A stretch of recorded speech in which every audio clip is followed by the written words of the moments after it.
Hands up, I own a car. That makes me one of just 53% of households in Glasgow who do. When I moved here from Edinburgh, I was struck less by Glasgow's size than by how difficult it is to get around the city without a car. I know I need to stop using it for the planet, but I need it because I work with communities right across Glasgow and with refugees scattered in home office flats.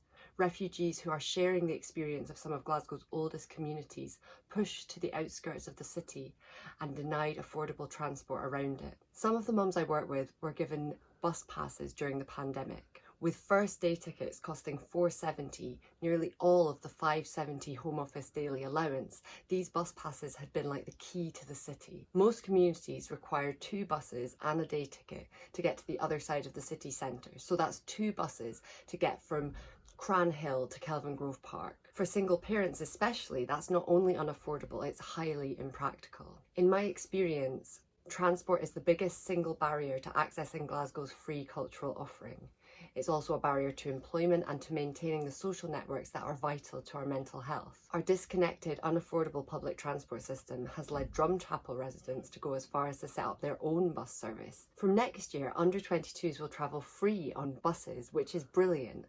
But the Everyone Aboard campaign advocates extending this to groups like universal credit recipients.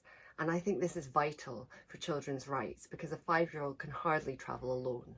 And now there's news that COP26 delegates are getting a state-subsidised multi-mode travel card to get around the city. That's exciting. Though it may give visitors the false impression that this is available to Glasgow's population. No, we can just get a week-long zone card, which costs £75 for all zones. The poverty premium strikes again.